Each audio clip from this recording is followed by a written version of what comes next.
Back to Godhead Prabhupada's books Bhakti Rasamrita Sindhu Back to Godhead Volume 03 p.21, 1960, Science of Devotional Service of the Lord, continued from previous issue, text number 13, 14 and 15 Ahituki, Abhibahita, Yabhakti Pershadam, Salikya Sarsti Samipya Sarupya, Ekat Yame Piyudidyaman M Nagritanandi Vina Matsavanam Jana Seba Bhakti Yogakia at Yantiko Dartua. Translation: This is an instruction by Sri Kapiltava to his mother Devahuti, my dear mother, devotional service rendered to the personality of Godhead Purushottam which is motiveless and without any interruption, by persons do not accept, different types of liberations which offer, the status of same planet, status of association, status of the same feature, status of same opulence and the status of oneness with the Lord, even though they are offered to them and without being devoid of the transcendental service of the Lord. That is the ultimate exemplification of superstate of pure devotional service. Purport: There are 5 kinds of the forms of liberation or mukti. There are, 1. The status of the same planet, i.e. liberation of material bondage and promotion to the spiritual planet where the personality of Godhead resides. 2. Status of the same association, i.e. to have the opportunity of constantly being associated with the personality of Godhead. 3. Status of the same feature of the body. 4. Status of the same opulence and 5. Status of becoming one with the Lord. Generally the impersonalist mystic and empiric philosophers are offered the status of the 5th grade liberation, i.e. to become one with Lord and thus annihilate one's own individual status. The 4 other types of liberations are achieved by the Bodhi Bhaktas or the devotees who strictly follow regulative principles in the prescribed rules of devotional service practicable with our present senses. Above the Bodhi Bhakti regulations there is the Raga Bhakti stage which develops in the mature state of regulative life. The Raga and Bodhi Bhaktis will be explained later on. For the present it may be noted that Raga Bhakti is possible for one who has actually developed the dormant spontaneous love of God. Devotees who have thus developed the spontaneous love of God naturally have no motive behind the performance of their devotional services. Whatever they do for the satisfaction of the Lord has no ulterior motive save and except the satisfaction of the Lord. Such devotional services are also uninterrupted. Nothing can stop such high-grade devotional service of the devotee. Devotional service, as it is transcendental to all material shortcomings. It does not depend on the condition of material favorable or unfavorable facilities. Such devotional services being spontaneous, nothing can check the progress of such transcendental devotional service. Such devotees have nothing to desire for their own satisfaction, and as the execution of such services has nothing to do with fruitive activities, philosophical speculation or mystic powers. It is pure and full by itself in an atmosphere of devotion only. Such activities are autonomous and without any stoppage for any other purposes save and except devotional services. Such spontaneous service of the Lord is so attractive for the devotees that they have no attraction for any other thing, even the 5 kinds of the forms of liberations as stated above. Such spontaneous devotees even refuse to accept such status of liberation even they are offered by the Lord Himself. That is the example of highest stage of devotional service. The author Srila Rupa Goswami will explain the fact in the following stages. Text 16 Salika Itayati Padyastha Bhaktat Karsha Nirapanam Bhaktar Vajradhata Bhakta Paryabhasati. Translation: The extraordinary position of the devotee having been ascertained in the above-mentioned stanzas in the matters of liberation like habitation in the same planet like God etc., the symptomatic characteristics of devotional service are now being signified. Purport: The significant characteristics of pure devotional service are specifically mentioned as follows. Text 17 Klashani Subhada Mokshilagu Takrit Sudurlabha Sandranandavishas Atma Sri Krishna Karshani Chasa. Translation: Pure devotional service, as pointed out in the 11th stanza of this wave of the ocean, is characterized, 1. By its power of driving out all distresses, 2. It inaugurates an atmosphere of auspiciousity, 3. It belittles the value of liberation, 4. But it is very rare to be achieved, 5. It is full of transcendental bliss so much so that, 6. It attracts even Sri Krishna, the absolute personality of Godhead. Purport: The characteristics of pure devotional service as mentioned above are the summary description of the whole thing. This will be verified by evidences of revealed scriptures as stated below. Text number 18 Klashas 2 Papam Tad by Jam Avitachayiti Tetrida. Translation: Distresses are of 3 varieties which are, 1. Vices, 2. Its root cause, 3. And gross ignorance or nescience. Purport: All our distresses are due to all the above-mentioned reasons. Vice means misuse of one's responsibilities. The prime responsibility of a human being is to acquire realization of the self. This act of self-realization is not possible in any other form of life. The human form of life is the best chance for realizing this truth of life. That is the highest responsibility of a human being. Negligence of this prime duty of life is the root cause of all tribulations. The tribulations are inflicted upon us by the laws of nature as police action is taken up against a criminal for neglecting the laws of the state. Revealed scriptures in the human society give us directions of our actions as the law books give us direction for executing our daily duties. In the Chaitanya Charitamrita it is said that the living being on account of his long association with the material nature has forgotten his pure identity. The revealed scriptures like Vedas and the Puranas are compiled by Krishna himself in the body of Sri Krishna Daipayan Vyasdeva for reminding the forgotten soul about his eternal relation with Krishna. Therefore not to take up the advantage of this opportunity given by Sri Vyasdeva is the highest order of negligence on the part of a living being and especially for those who are born in the land of Bharatvarsha, India.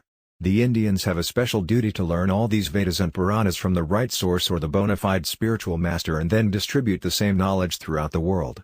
If he does not do so he must be committing the highest order of sins in his life and thus he has to be punished by the law of nature. The root cause of vice is such negligence and the cause of such gross negligence is due to become too much materialistic and being engaged in the matter of sense gratification. This is called avidya or ignorance of one's value of life.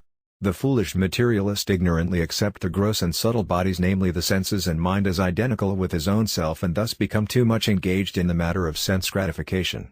The modern civilization is based on this gross ignorance of real life and therefore it is full of miseries. The advancement of knowledge and the university standard is wrongly directed and thus the university students in India are more ignorant in the matter of real life than the peasants in the village. The so-called illiterate peasants in the village have more knowledge in the Vedas and the Puranas than those university students living in the cities and engaged in the sense enjoyment of cinema and clubs. The leaders of the society especially in India may seriously take note of this warning given by our spiritual leader Sri Rupa Goswami how distress is infiltrated in the life of human society. According to Patanjali Rishi the original author of Yoga system, distresses are due to 5 causes namely, 1. Ignorance or avidya, 2. False identity or asmita, 3. Gross material engagement or avinibhesta, 4. Attachment for worldly things or raga and 5. Detachment for worldly things or dvesha. Without any information of devotional service of the Lord nobody can be detached from the material attraction and thus artificial renouncement of worldly life is also the cause of distress. One can be detached from the material attachment when he has a better engagement of the spiritual sphere. Devotional service of the Lord is real engagement of the spiritual soul.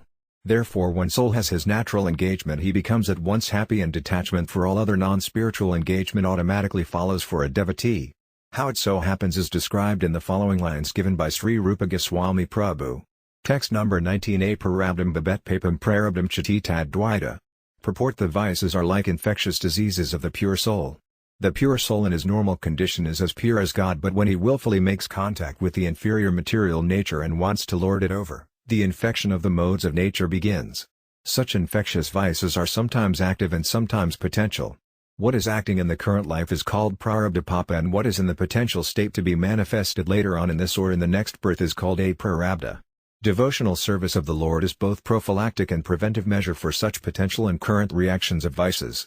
It is stated as follows, text number 20 Yada Agni Susamadarcha Karoti Adhanshi Basmasat Tatha Madvishaya Bhaktarotava Anamshi Kritsnasha. Translation: different types of vices are totally become rendered into non-existence as much as the firewood put into the blazing fire by the cook become completely rendered into ashes, by the process of devotional service in relation with Miyodava. Purport: the living entity as soon as he forgets his real identity of devotional life and wants to lord it over the material nature at once he becomes complicated in the subtle laws of nature both physically and psychologically. He wants to get rid of such entanglement by various measures and plans but he does not know the actual process of coming out of the entanglement. The real clue is suggested here. This is also suggested in the Bhagavad Gita too that by surrendering unto the lotus feet of Krishna one can get rid of the stringent reaction of the laws of nature. Devotional service of the Lord is compared with the blazing fire and all varieties of vices are compared with the hard firewood. When a devotee begins the devotional service somehow or other by listening to the transcendental news from a devotee the fiery action at once begins. And if he continues the process without stoppage the stored up vices of all kinds gradually become non-existent with the progress of such devotional service. The above stanza is a quotation from the Bhagavad, November 14, 2019, and is authoritative. Text 21 Yat Namadeus Rabbananakirtanad Yat Prahanad Yat Smarana Dapi Quachat Swadapi Sajasabandaya Kalpate Kudapunate Bhagavad Nu Darsanat. Translation: a person who happens to be born in the family of the dog-eaters becomes eligible for performing sacrifices at once, even by occasional meditating upon, hearing and chanting or remembering the holy name of Him, the Lord. Then what to speak of Him who has actually met Him? Purport: this is a stanza forming the part of conversation that took place between Devahuti and the personality of Godhead Kapila. This is the version of Mother Devahuti. This is a very important sloka in the matter of caste distinction. According to the law of karma, a vicious living being has to take birth in the body of lower animals or in the body of man who indulges in the eating of dog. The dog-eaters are called Chandala. The Chandala come in the 5th or 6th grade of human being. The first grade man is the Brahmin. The Brahmin by birth is eligible to conduct the ceremonies of scriptural sacrifices and other religious performances, while a Chandala cannot even enter the arena of such sacrificial site. The Chandala cannot enter the arena because by his birth he is untouchable on account of his low-grade habits and social atmosphere. A higher caste-born man is allowed to undergo penances if by chance he is obliged to eat the flesh of a dog. But for a Chandala-born man there is no such allowance even for undergoing prescribed penances as it is done in the case of higher caste men. But even such a man on the level of the Chandala is also purified by chanting or hearing or remembering the holy name of God. He becomes so much purified as he becomes at once an eligible person to act as priest in the religious ceremonies. This confirms the power of devotional service, how it can at once neutralize the effects of infectious vices by execution of devotional activities. To be born of Chandala family is certainly the result of past vicious life, and because such a man is also at once elevated to the position of a qualified Brahmin, it proves definitely the neutralizing effect of devotion.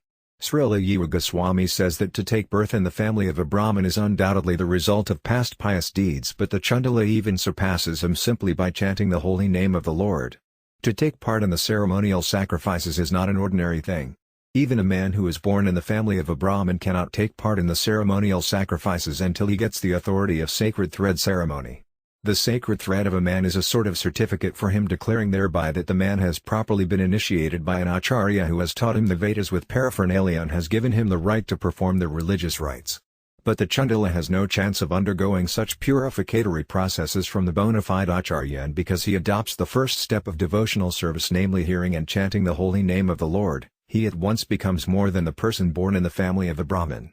This promotion of the Chandala to the stage of a qualified Brahmin certainly supports the maxim that devotional service of the Lord purifies even the Chandalas.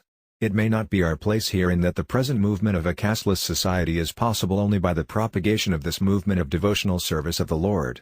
Everyone, even the Chandala, has got the right to chant the holy name of the Lord or remember his holy pastimes, and if those things are done in the prescribed ways, the question of Harjan movement or a casteless society is automatically achieved.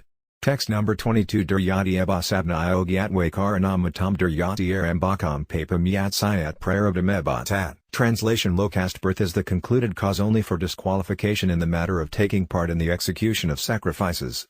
Therefore the low caste is the beginning of current result of past vices. Purport: the rigidity of caste system according to the law of karma is undoubtedly very scientific, and the Vedic Shastras which accept this divisions of castes are right in that scientific estimation. It does not however mean that a low caste-born man cannot rise up to the standard of a qualified Brahmin. It depends on the undaunted desire of the candidate for rising up to that standard. Those who are supporters of the caste system by birthright only are as much mistaken as those who fight to dismantle the scientific institution of caste system without being qualified for the purpose. Here is a right adjustment for the two opposite schools in the matter of supporting and breaking the caste system respectively. In the Bhagavad Gita it is admitted that the caste system is a scientific plan made by the personality of Godhead himself. He does not however give much stress on the point of birthright, because for a devotee of the personality of Godhead the birthright of caste system is quite immaterial. What is the difference between a born Brahmin and born Chandala? It is the difference of the material semen only.